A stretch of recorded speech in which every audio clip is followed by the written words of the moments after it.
Cheers. It is 4:30 on Thursday, which means that it's time for another episode of At the Maker's Table.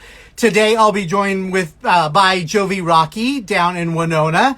I'm excited to be sponsored by iBobs again today. Bold Readers, Blue Light, prescription eyewear that helps you make 7 statements a week. I'm wearing my new ones today. I love them, love them, love them. And we will get Jovy on here in just a second and get this party started. Hello, everyone. Thank you for joining. Let's see if she's here. You know, this is always my favorite part. Hello, Chef Pasquale. Hello, Al's Breakfast. All right, let's see. The anticipation.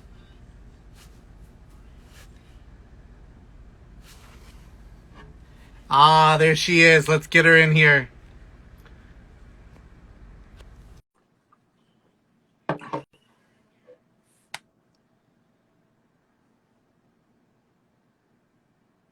There you are. Hi. Hi, can you hear me? I can hear you. Can you hear me? I can hear you. All right, I'm so excited for this. Yes, me too. How are you doing today? I'm good, all things considered. All things considered, I get that. Well, let's just dive in. So Minnesota Monthly is dedicated to the spirit of Minnesota, and I want to know how a good Filipino-Polish girl ends up in Winona, Minnesota. Oh my gosh. I feel like so many things in my life led up to this moment. Yeah, let's have them. No, really the short of it is my mother moved to Minnesota. So she met someone online and decided to move up here to be with them. And that was, gosh, probably 2005 maybe she came up here. From Arkansas, so that's where I'm pretty much from. Spent most of my formative years there. Yeah. And then I had gotten out of a pretty nasty divorce and had moved back to Arkansas from Las Vegas, where I'd been living for a number of years, and just wasn't feeling it anymore. And so I, of course, was like missing my mom. And she said, well, why don't you come up here and you could be closer to me? And at the time, I mean, I was a single mom. And had 3 kids, and just, yeah. So it was nice to be close to mom. Yeah. So I ended up in Wabasha for like the first 9 months or something, which was a beautiful community, just a little too small. Yeah. And I was working in Rochester and ended up meeting some folks in Rochester who were from Winona, and they whisked me away to the river, and I fell in love, and I thought, okay, I think I'm going to try to live in Winona. Yeah. And then the rest was history. I wore bicycles on my bandana for you because I know you like a good bike ride through Winona. So I do. It's the most bikeable city in Minnesota, I think. So Michael and I came to Minnesota. Winona was our first dip of Minnesota because I'm a graduate of the St. Mary's grad program. So I thought we were going to be in Winona for a year, which I did not know if I could handle when I was 21 years old, 23 years old. But ended up, they moved the program to the city. So, but Winona's always had a special place in my heart. And it's just a great maker community down there. We'll talk a little bit about that. But let's go back to just kind of, you're an artist, you're a jeweler. How did you learn your craft? I know parents were creatives in different ways and used their handicraft, but how did you end up settling behind a jewelry bench? Really just, I mean, I'd always been dabbling in odds and ends. I love jewelry. I collect a lot of jewelry. Even as a maker of jewelry, I collect from a lot of other makers. I just can't stop or help myself. And so it just seemed really natural. And really that's essentially how it started, was I was just going to make some stuff for myself. And then, and I mean, like, it even goes further back. My ex-husband, who was Ojibwe, he taught me a little bit of loom beading and applique and would teach me some different techniques. And so I made jewelry that way for a long time. And I had thought that I was going to go back to that. And I ordered a catalog that had beading materials and all these different things. And my now husband caught me looking at something in a store, and he was just like, well, I think all that stuff's in that catalog. Why don't you just buy that stuff and see if you can make it? Yeah. And so I said, okay, sure, let's do that. And so I did. I bought all these things, and of course I made a number of pieces, and I don't even, a friend of mine for a short while had a space downtown Winona, and we would do these like pop-up kind of vintage maker little things like events and stuff. And so I just tried selling stuff there. Yeah. And at the time I was also sewing, and I was doing a little of everything, and I still am like weird manic like that. I want to make it all. But that's when I really got a taste for the idea of like, oh, I could do this. I could make stuff and sell it. So I hope I'm not giving away a secret, but when we last chatted, I think you were going to take up candle making. Has that happened yet? It has. I haven't perfected it yet.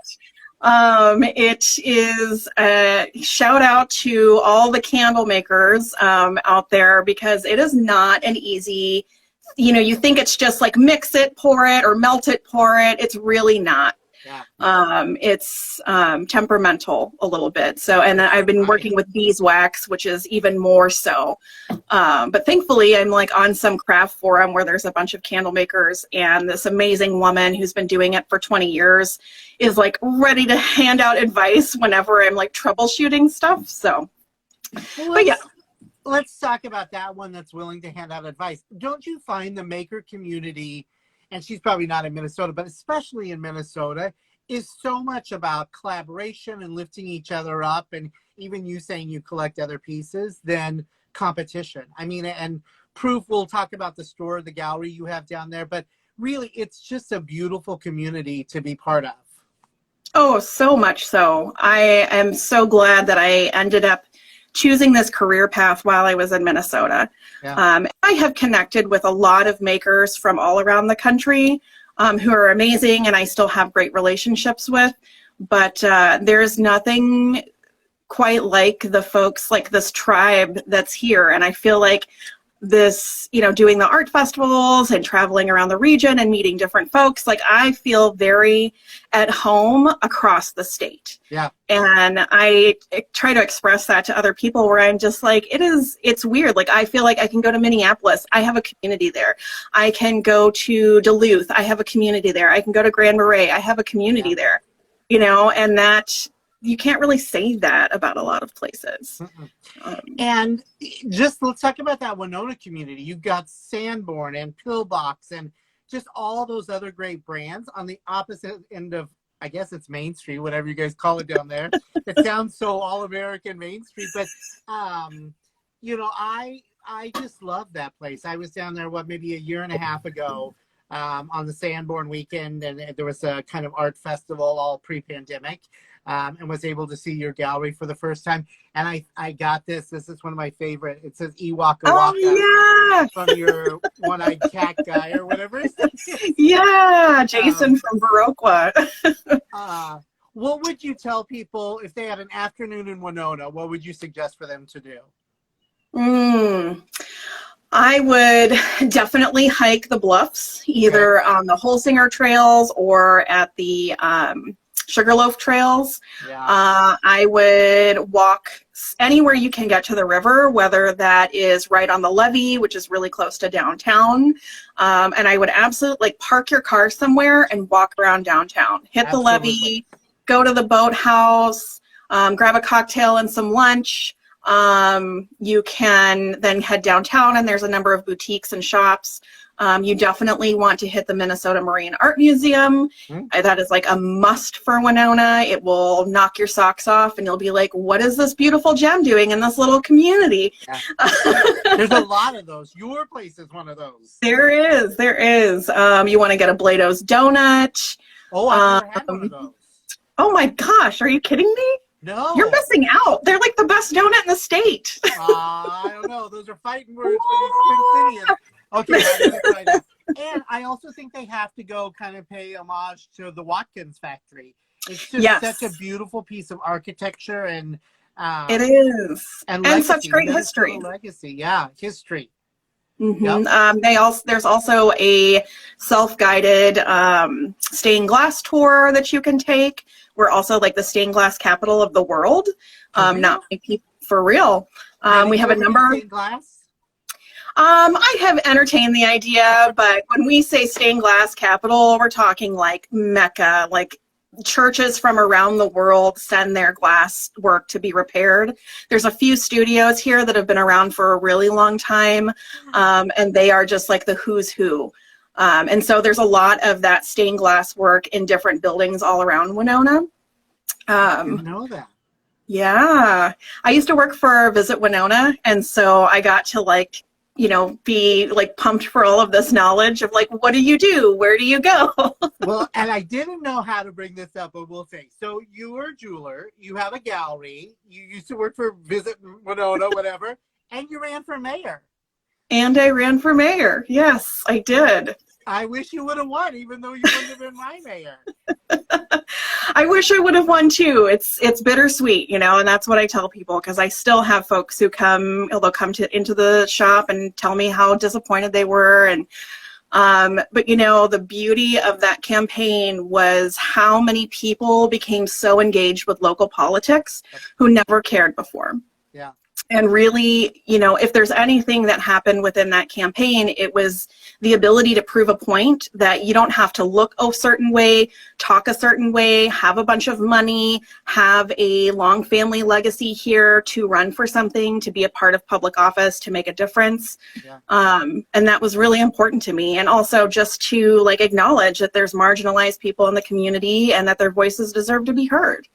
In any and every community. And yes, it matters what happens in Washington, and it matters what happens in, you know, the cities around the world, and in the city, you know, the cities if you're in Winona. But what happens in your own damn backyard is important. I mean, It is. You got to look at in the eye at the grocery store and at the shopping place. And yeah, so. Absolutely. And locally is the best way to start seeing the needle move. Like, it's a little bit easier to affect change and influence change on a local level than it is to be, you know, look at Washington or Congress or any of those things. Yeah. Like, they're still very important, but just that, you know, civic participation on a local level is huge. And so again, just to have so many people say, I've never voted. I had a friend of mine who she's newer to Winona. She's been here for a few years, but she lived in Palestine. She lived in Germany. She's lived all over the world. She's from DC. And she's like, you're the first person I have ever voted for, ever. She was like, as soon as I knew that you were running, I knew that this was someone that I could actually get behind. And that like made me all weepy, because I was like, oh, that really means a lot. Yay. Yeah, so it just, you know, it was good. And even if I didn't win, I still see myself running for public office. I don't know if it'll be mayor or what seat that will be. You know, we'll kind of see as things go by. I want to make sure that whatever I run for is the best for the community, that I can serve the community in the best way, and it's the most strategic way, I guess. I love it. I love it. All right, back to jewelry. You know, I think all makers, they honor the past. They craft from, you know, methods used forever. The tools of the trade never really change. You use a lot of different manipulations of the tools. I teased that on my Instagram today. But, you know, every element has a purpose. Every piece has a story. When you're making something, do you know when it's done? Does the piece tell you, or are you one of those like, oh, I'm just going to do this and this and this and this? Or do you know that this is done? It speaks to you. It all depends. So I am not much of a planner when it comes to making. Like, I know a lot of jewelry artists who like makers. Well, there's some people who are really good at like sketching the design and all of that. And sometimes I'll do that, like I'm not to scale. I'm a sloppy drawer. Like, I'm not great at it.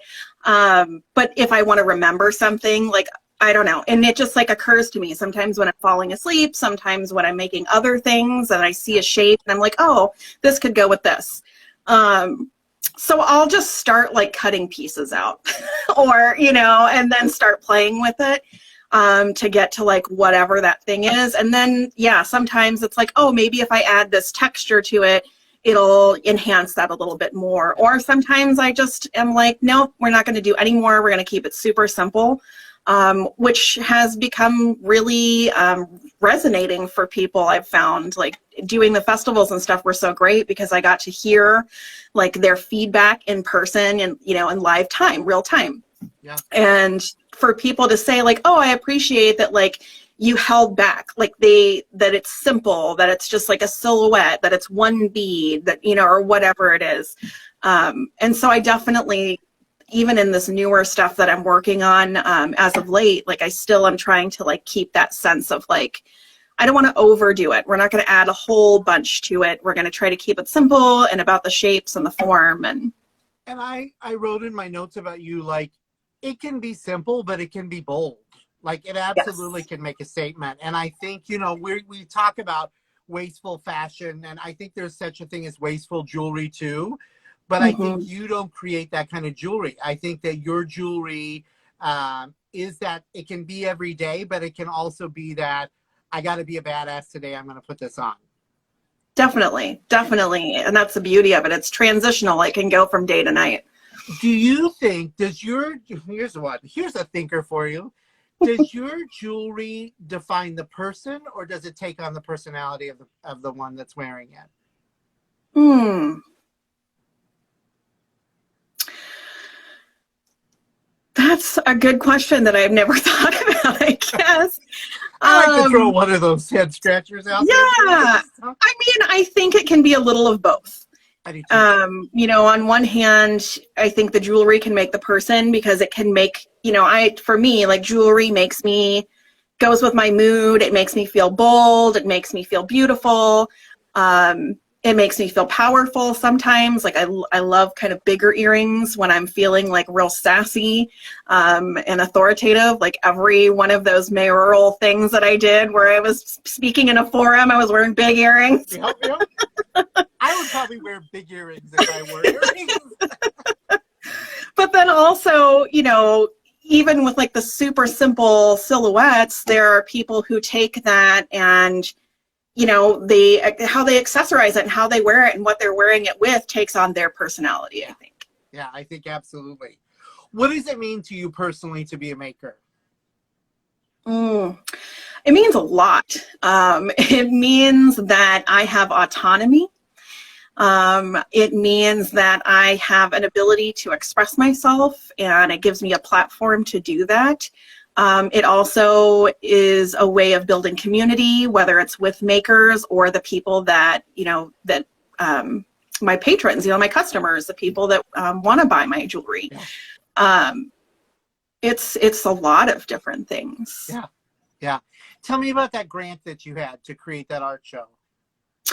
Yeah, so let's see, I was awarded in February of 2019, actually, from the Southeast Minnesota Arts Council. So I was able to get an advancing artist grant.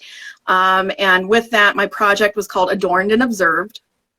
And I basically wrote the grant saying that I had taken a class at Quench Jewelry Arts just before like that grant application was due. Yeah. And it just and it was a base, like the metalsmithing 1 class from Quench. And so it was just really for me to like get my feet under me about using heat and soldering and some different techniques that I wasn't really comfortable with. Even though I'm like self-taught with everything else, fire was really intimidating for me.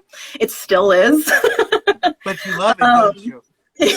I do love it, but I do have moments where I'm like, I hope I'm not going to blow myself up. Like, I'm very meticulous about checking the tank.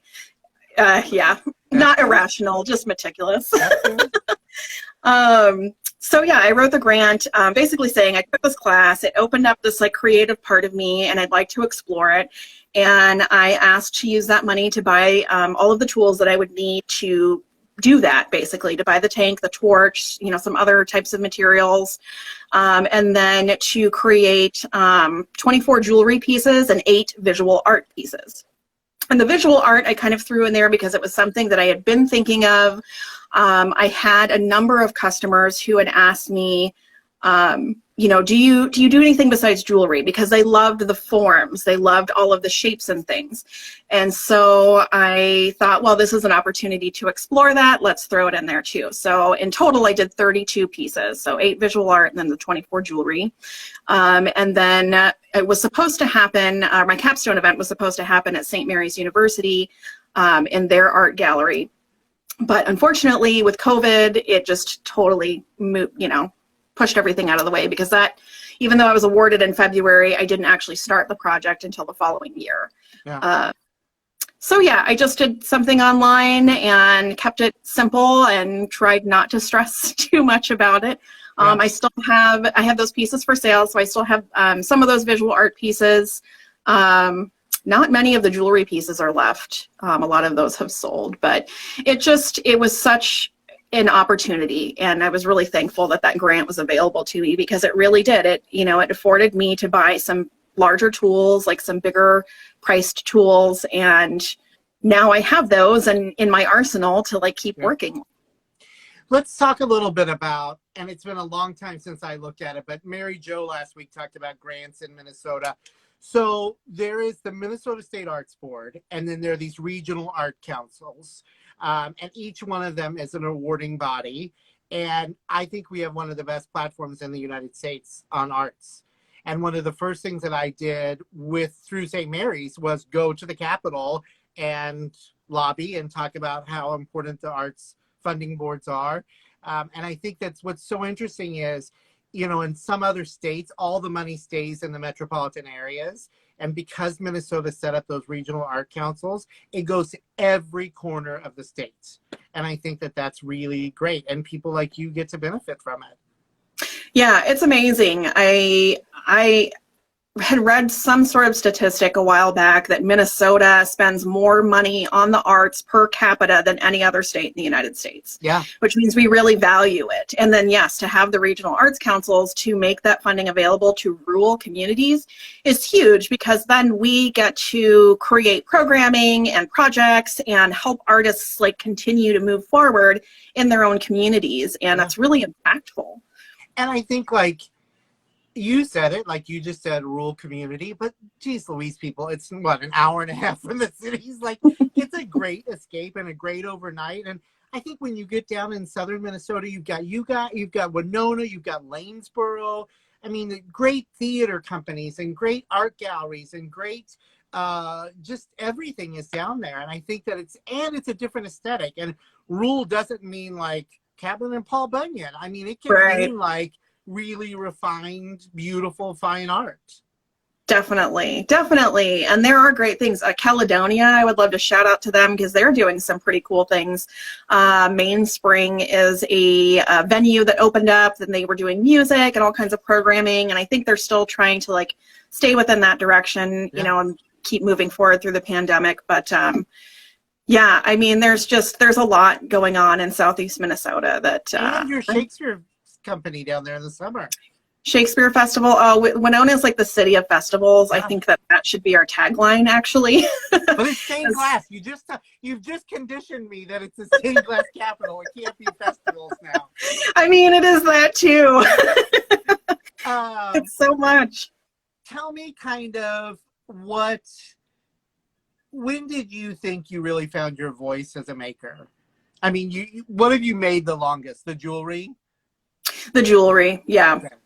Definitely. But I love that you're not scared. And a lot of makers, I can't say a lot of makers. There are makers that know exactly what they do and they stay in their lane, and that's great. But there are those makers that can say oh, shiny thing, I'm going to go make this for a while, and I'm going to go make this. And I had Jeremy Messersmith on, the singer-songwriter. Yeah. And we were talking about he's cooking through Sarah Kiefer's book and all that. And then all of a sudden he's oh, and I make these pinch pots, and I built a sauna, and I did it. And I just think that that's the beauty of the creative mind, but what your voice is. And I think, you've said today, this is who I am, but it's also who I want my jewelry wearer to be and what I want them to feel. And I think that's the beauty of when you just have got your act together and you know what you're making and who you're making it for. I don't know about act together. Well, I've seen your office. Maybe your office isn't together, but your act's together because you can take it on the road to those festivals. True. What's the best part to you about working with your hands? Taking a step back from the finished product and looking at it and being like, damn, I made that. Yeah. Look at that. It feels good, doesn't it? It does. I just started getting into stone setting, and my sweet friend Sarah Flatten of Deshota Jewelry, she's also a Winonan, she came to my studio last week and just pretty much spent a good 4 hours with me. Like, we basically made a ring together just to walk me through the steps, and that was huge. And it just like turned on this thing. And so the next day I made a couple more pieces, and I told my best friend, she like walked into my shop and I was just taking photos of it and I was putting it on, and she's like, well, what are you doing? And I was like, I am taking photos of my most prized possession right now. Yeah. And I keep looking at it and I'm like, damn, I can't believe I made that with my hands. And like, now, are you going to keep it, or are you going to be able to say goodbye to it? The one I'm talking about, I'm keeping. Good for you. But yeah, and I mean, it's still like that whole process is something I'm totally honing, and it's not where I want it to be, but it's, you know, you got to start somewhere. Yeah. And so, yeah, I have a couple other pieces where I was like, well, this isn't quite perfect. And I was talking to my husband and I was like, I think I'm just going to keep it. And then I finally was like, you know, I should just let it go. I'll just make it a lower price than what I would have sold it at if it was like, didn't have all the little blemishes that I can see, and probably no one else can. Because I can't keep it all.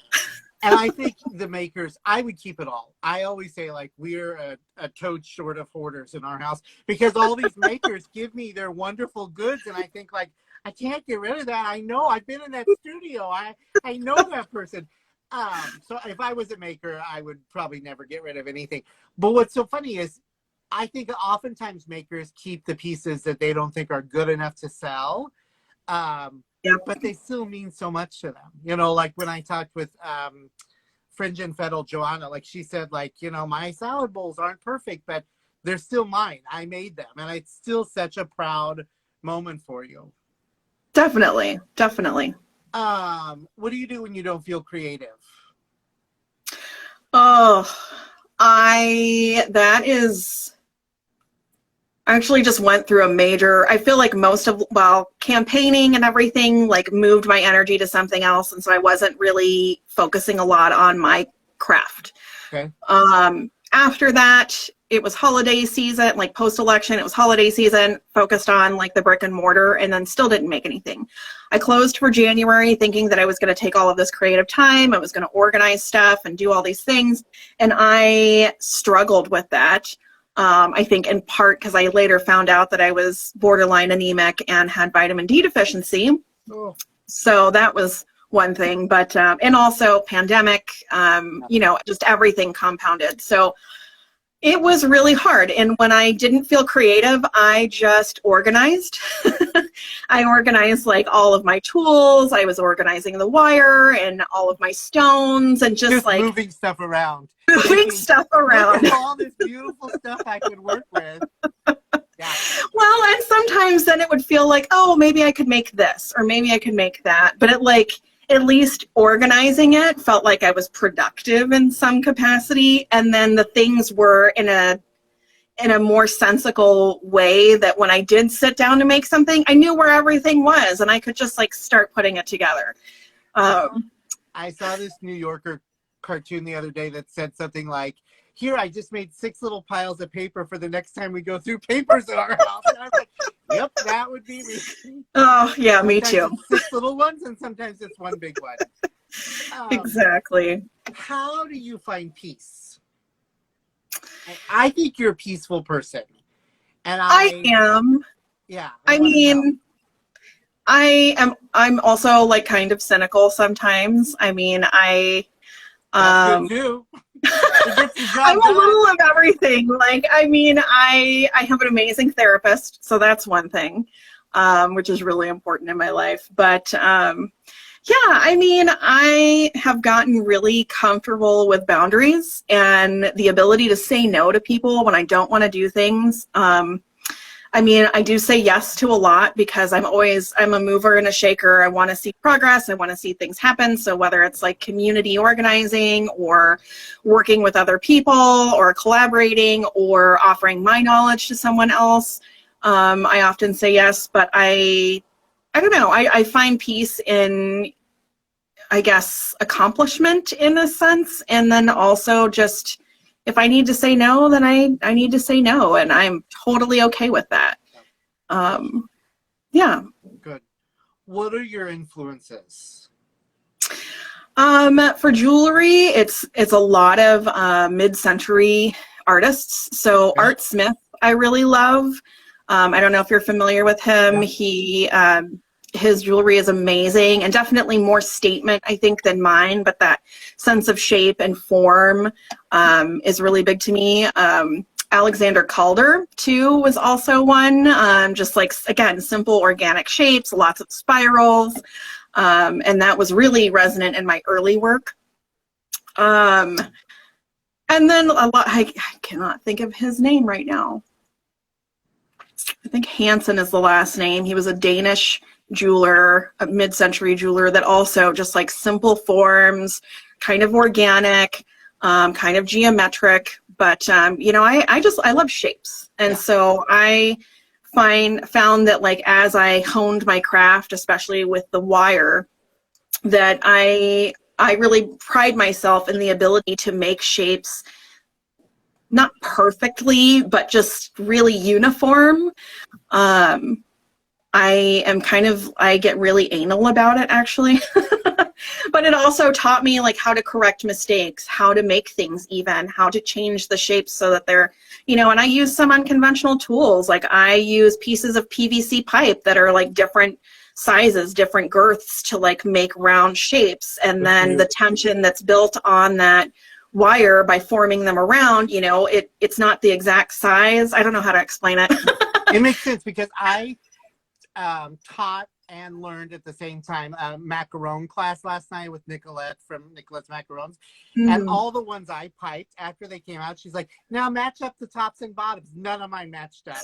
And all of hers were like perfect little. And I was like, oh, this is not good. Why are all mine different sizes? So getting it uniform is good. But I bet you it still excites you. Like you don't just sit there and think like, oh, I have to make 30 pair of the same earrings. Like it still excites you because it's that thrill of I got to make it right. I've got to make it perfect. It does. I do have moments though, to be honest, when I am making 30 of the same thing. It's not super exciting. I can see that probably too.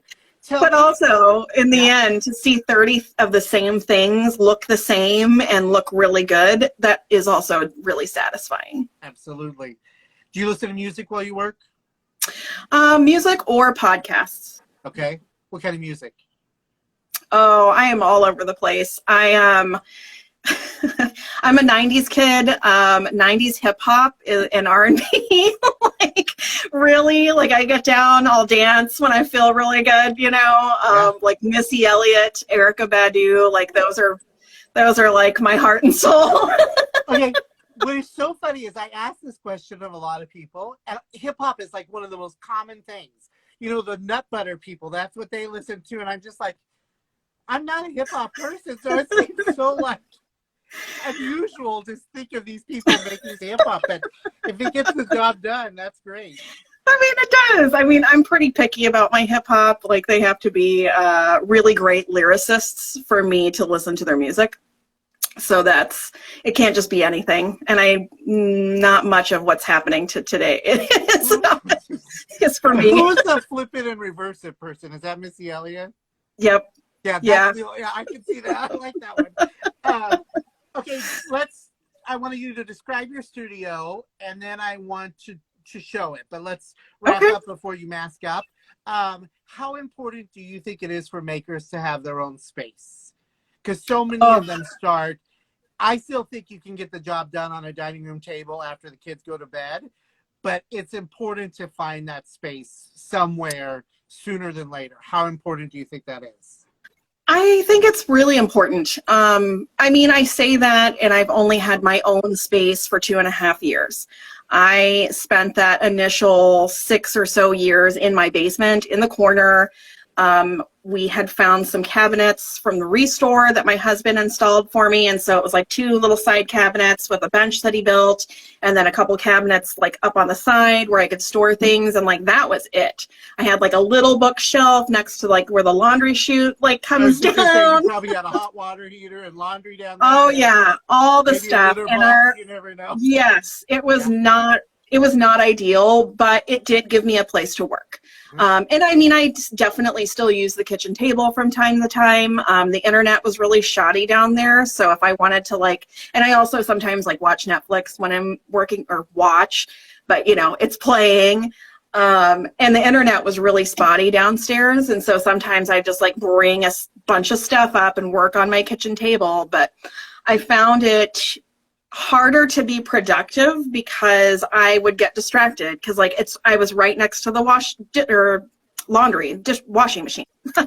And then I'd be like, oh, I'll just do some laundry real quick, you know, and then I end up spending all this time doing laundry, or I'm at home and my dogs are home and I just want to snuggle with my dog. I'm just going to take a break. And next thing I know, I fall asleep. Yeah. Or it didn't ever feel like it was a sense of place where it's like this, I'm going to work. Yeah. And I really needed that. And also because of our like strangely shaped basement and the lack of space, I needed more tools. I didn't feel good about the idea of like bringing a torch and all of that stuff into that space, even though my husband, bless his heart, he like took, and we again Restore, we found a old stove hood, and so he had installed that and like ran like dryer duct out the basement window so that it was all safe for me. Never once used it, because it was like a month later where I was just like, I think I'm gonna pull the trigger and get a space. Good. So yeah, it's but yeah, again, that sense of place, being able to leave home is huge. What advice would you have for makers? Don't be afraid to just start somewhere. I have talked to so many people who want to, you know, have every little piece perfect in place, all the background, you know, and it just, things are never going to be perfect. I mean, I've been doing this now for 9 years and it's still not perfect. It's super messy. I don't have everything down. I'm not awesome at social media. You know, it's like all those things that people are like, oh, and we're always like self-deprecating about like how we suck and we're, you know, imposter syndrome. Like, I shouldn't be doing this as a business. Who am I? Yep. And like, let all that shit go. Yeah. Just let it go. And I'm glad you said shit, because I come from the school of shit or get off the pot. So yeah, exactly. And I think too, you have that,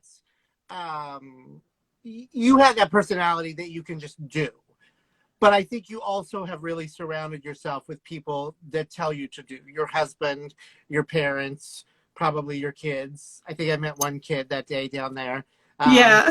So I think that's the beauty. Sometimes you just need permission. And sometimes that, you know, like I always say, you know, they call me the maker whisperer, but it always boils down to when I listen to someone and I can give them that permission.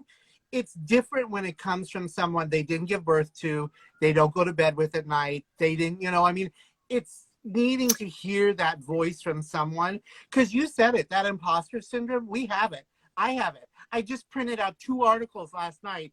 I'll send them to you if you want. But they made me itch because it was all that same stuff about like comparing yourself and you know, I would redo my website, but I don't feel like, you know, I should do all these client ones for, you know, it's just all that shit in your head. Oh yeah. I mean, I lose sleep over that. I'm not going to lie. Like I do. And like, but I should say, don't be afraid to ask for help. Like I asked you for help. Yeah. I have asked other people. Asking my friend Sarah to come help me with this, like understanding this aspect of jewelry making. Yep. Like you cannot be afraid to ask for help. It does not make you less than. It doesn't mean that you don't know anything. It means that you are willing to be vulnerable enough to say, hey, I'm not sure. I'm going to try to figure it out. And again, we live in a maker community that is like really giving and is interested in our mutual, you know, success. And what's so funny about that is you said you say yes to a lot of things. I guarantee you've said yes to helping other people and never thought less of them. You never do. No. And you never think like, I know something they don't know. I'm gonna, it's really about camaraderie and it's about lifting each other up. And yeah, so I think just do it and ask for help when you need it. But there is a beauty to finding your way in the darkness. There is. I mean, that also, too, can be really validating when you're like, I figured it out. Because, I mean, that's at the very, very beginning. I didn't know really many other makers. I knew a couple. I didn't know what I was doing. I didn't know how to display my work. I was, like, making weird stuff to display. I mean, my Facebook showed me some photo from, like, way early on, and I was like, God, that was so janky. But that's okay. I don't think you're not embarrassed by something at the beginning. You're just too good, I guess. I don't know. Well, it's true. And again, but then also like looking at where you come from, like, so for Facebook to remind me of like, oh, look at what you were doing 8 years ago. And to be like, wow, I can't believe like that's how I packaged my stuff and that's how I, and whatever. And I remember feeling super proud at that time of like, look at what I figured out. Like, I'm doing this thing. Yeah. So, but that's okay. And again, that's like, I started somewhere because I had to. If I waited until I had like the packaging that I have now and whatever, like I would have missed all those years of opportunities, and because I just would be still sitting in my basement going like, it's not right. I can't show anyone. Yeah. Shop grammar. I don't know what you do or make, or if you have a shop, you say it's so hard to ask for help. Ask anyone for help. If you have any question at all, you write me at Mr. Jared Scott, and I will answer your question. She's amazing. Jovy knows I'll answer anything. So you just will. reach out to us. And people commented on our glasses. Are yours eyebobs? No, these are, I forget. Oh, Kate Spade. Oh, well, that's good too. Sponsored by eyebobs. But I do like the ones you're wearing. And you do have an eyebobs connection, don't you? I do. So this fall now, we'll be launching a little product design that I made for them where it's very much in the vein of my jewelry, but they will be these beautiful like eyeglasses holders, so a place where you can rest your glasses when you're not wearing them. Yeah, I'm going to be first in line for one of those. Okay, so we're gonna look at your shop now. We're gonna look at your studio and your tools and all that, and then we're gonna go into the gallery. And then here I'm gonna give your intro to your gallery, and I'm gonna tease other people.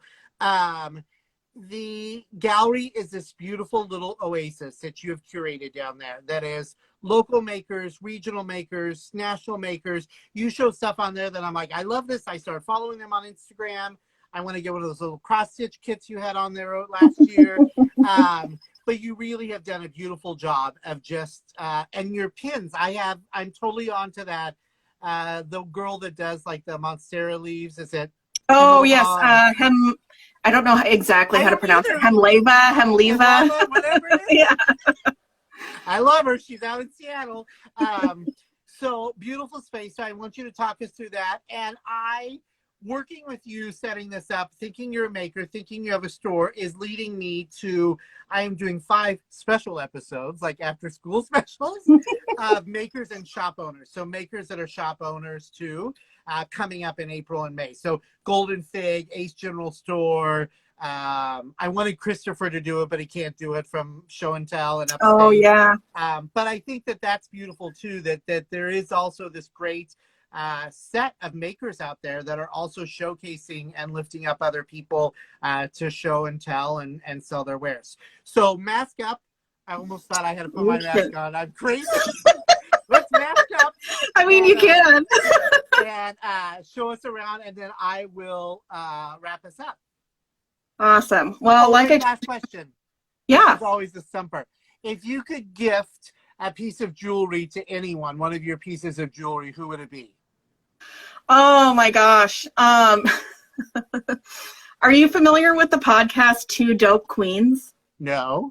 It was Phoebe Robinson and oh my gosh, her name is escaping me. Anyway, they're these 2 amazing comedians, actresses, whatever, and Phoebe Robinson the podcast is awesome. Phoebe's got on to do some amazing things. I can't think of her name. Anyway, they are just beautiful, and I would love to give something to them both. Phoebe started following me like 2 years ago, and I about shit my pants. I was like, oh my God, she's following me. But definitely them, because they honor just such inclusivity, and they keep it real, and they're like, I would love to like just have coffee with Jessica Williams. Yes. Jessica Williams and Phoebe Robinson. They're amazing.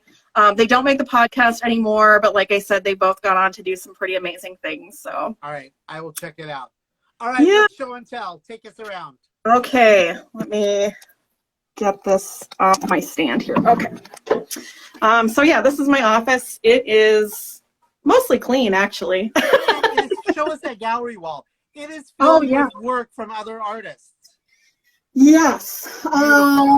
Holy cow. Yeah, there's a lot of different artists up here. Actually, I super love this one. How do I turn this around? There's a little, Okay, there we go.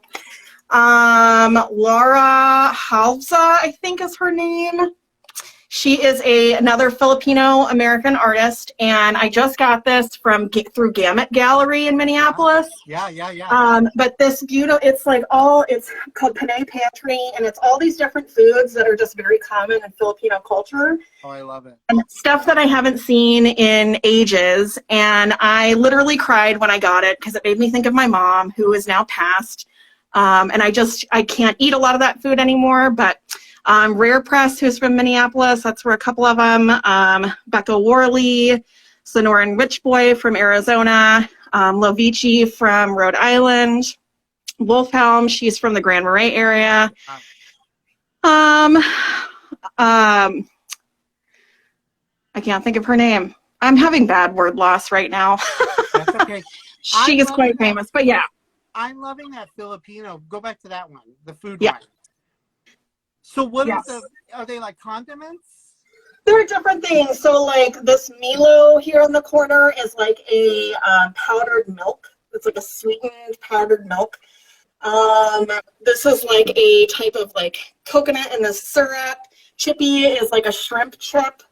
Skyflakes are just like a regular saltine cracker. These you make a dish called pancit. Or a couple other things, but pancit is really common. Jackfruit, usually soaked in like a sugar, which I loved as a kid. I would eat it right out of the can. Yeah. Banana sauce, which is like a ketchup. Now, I don't want to make you sad, but I like to talk about food. What do you miss most from your mom's kitchen? If she could make anything for you, what would it be? I super miss her adobo. I miss her pancit. Actually, I miss everything. Her lumpia, which is like a Filipino egg roll. Yeah. Yeah, when I lived in Las Vegas, I loved it because there's a huge Filipino population there. And so there was a couple of restaurants, but there was one that was my favorite, and it was cafeteria style. You just like grab a tray and they had all this stuff. And it, like, depending on the region of the Philippines, they make these dishes in different ways. Okay. And so they would have like 3 different kinds of pancit. They would have a couple kinds of lumpia, a couple kinds of adobo, this other fish called milkfish. I can't remember what the Filipino name is, but if you get it marinated and then you fry it, and it's like, it comes butterflied and you just like eat it out of the skin. Oh, it's so good with rice. It's just like salty and delicious. Oh. I think it's so funny because I think a lot of times you don't know what a Filipino dish is, and then as soon as you start hearing them, you're like, yep, had that, love it. Yeah. Oh, yeah. Someone told me there was a Filipino food truck somewhere in the Twin Cities, and they also would do some things gluten-free. I have yet to find them. There's another Filipino artist that I know that's in Hudson, Wisconsin, that was telling me about it. But okay. So you're gluten-free now? I am gluten-free, soy-free, dairy-free, but sometimes dairy sneaks in because I can't not have cheese sometimes. You cannot have cheese. Yeah. All right. Okay, so I'll turn you back around. So this now is my studio area. A lot of things are happening here. So a lot of this is storage stuff. One of my tables where I do a lot of the finishing, like chains and things and putting it all together. Yeah, chemicals, packaging, got to have all the packaging. I try to reuse as much as possible when we get shipments from makers and things. Yeah, great. Lots of tools. This is my tray of things that I've messed up, which a lot of these happened in the last couple of weeks. I melted them, I cracked them, yeah, it happens. For a minute there, like for every one thing that turned out, 4 things melted or I cracked it. That's okay. Yeah, it happens. My jewelry bench. Nice. I love having workspace. So I'm like, I spread out, it's messy. You know why? Because when you have multiple spaces, you don't have to clean each area to move on. Exactly. Exactly. I just get to leave it.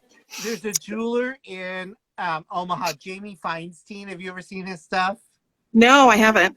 Look him up, and he has this like just tiny little studio and this tiny little bench, and he just sits there with his magnifying glasses and all this, and I just think like you could never move on to the next step because you'd have to clean everything. Yeah, especially if it's tiny pieces, you want to like keep things in order, otherwise you'll lose them all. Yeah. This is some of my candle making equipment. Not a lot of the studio is dedicated to this, but then I do use this bench area for other things. Right now, this is me unpacking orders, backstock, a lot of kind of messy, a couple of tables that I'm working on. Kitchen, dried florals is another thing we're offering now, so I have some of this stuff out for arrangements. Okay. Normally, this is kind of a sitting area. And eventually we'll have like a big table here because I want to do classes and I want to bring guest artists in to do different things. Yeah. And then we just get into like the retail area. So this actually up in the front here, this is where I do all of my photography. Sheer curtains, so it filters some of the light. And then I use the replica surfaces. I'm like obsessed. I have so many of them. Every time they come out with new ones, I'm like, oh, I'm just going to buy it. No. Have you seen that other brand that's 2-sided? Yes. I almost pulled the trigger on that, and I was like, you need to stop. So for makers, replica surfaces is this amazing. They're tiles, they're lightweight, and they can I'll go back over here so you can see. Replicate any surface you need, from wood to subway tile to marble to fabrics. I have a lot of them. A lot of them more like I have the concrete one. Did you get that crazy Formica one that it was like confetti? Yes, the terrazzo. Yes. So see if you can find out. My grandmother she was a real estate agent and had like a mid-century office. Yeah, and her desktop was that. Oh, I love terrazzo. I'm thinking one of these days I'm going to put new flooring in the gallery because we did this side. We gutted this whole space. It used to be a dentist office, and so there was a lot of like rooms and weird dividers and things. So we just gutted the whole thing, and it was all carpeted. And I put this VCT in because it's really affordable. It looks nice and it holds up really well. It looks great. But I found a terrazzo VCT from Tarkett. And so we might do the other side once I'm ready with that and just kind of have it coordinating. But anyway, so How many makers do you have in there? We have over 75. I have not done a count in a while. Some folks I have are newer, some folks are not with us anymore, just kind of depends. I'm also incorporating a little bit of vintage. We are getting into some home goods, some textiles and things. I know I had told you that later this year we're going to be rebranding, so probably end of April, beginning of May. So it won't be Jovy Rockey Jewelry Studio and Gallery anymore. It is going to be Orno Gift and Home. You said the name, yay! I did. I just filed my DBA a couple weeks ago. So, and we carry a lot of crystals in here too. So next door, where you can see the carpet, that's where the wall was. Next door, when I first opened, a crystal shop opened next door. He decided after a year he didn't want to do a brick and mortar. He wanted to keep things moving online. And so people would come, and of course my last name's Rockey. It's on the window, and then people would be like, "Oh, you're the rock shop, right?" And I mean, it happened so much. So finally, I was like, I think I'm going to start carrying crystals because people are coming in here looking, and it is really complimentary to everything too. You look like a crystal lady. I'm a little woo-woo, but I'm not super. We're all a little woo-woo. Well, Yeah, so this beautiful. Is Shop Grammar, who was just on here. So that's perfect. Actually her work. Yeah, she's amazing. We just had a phone date the other day. She lives in Lansing, Michigan now, but she was in Detroit. But yeah, we got to meet in person when I went there a couple of years ago for a Dipsy in Ypsilanti, Michigan. Okay. Nice. Yeah. All right. Well, let me see your smiling face again. There you are. All right. Thank you very, very much. It's been a pleasure to get to know you a little more today. I can't wait for people, the world to open up and them to come down there and see you, but they can shop you online. Yes. Where else can they find you? Are you you're up in Grand Marais with Christopher, right? Yep, I have work in Grand Marais with Christopher, and I have some work in Zumbrota at Dwell Local. Okay. And that's really it right now. I am kind of in this weird place of like, do I want to keep adding more shops, or do I want to sell direct to customers and just continue doing art festivals? I did apply for, let's see, I'll be at Artspire in La Crosse in June. I applied for the Loring Park Art Festival. I applied for Edina's and the Grand Marais. Okay. So, and that's probably all I'm going to be doing in terms of events this year. Well, they can look for you at those. They can find you online. What's your web address? JovyRockeyJewelry.com. And on Instagram, you've got the gallery and the other address. So what are those? At Jovy Rockey Jewelry and at JRJ Studio Gallery. Okay. All right. Thank you very, very much. This has been a pleasure. Yes, thanks for having me, Jared. Absolutely. I'm going to close this out, but thank you so much. Okay, bye. Bye-bye. You can read the digital edition of Minnesota Monthly at minnesotamonthly.com. Grillfest tickets are online. Follow us at all those Jovy Rockey addresses. She said at Mr. Jared Scott, at Minnesota Monthly, and Minmo Mag, at iBobs. iBobs, thank you again. May your life be every bit as interesting as your eyewear. Until I see you next week, make something, be safe. Just get out there and do stuff. All right. Thanks so much. Take care, everybody. Bye-bye.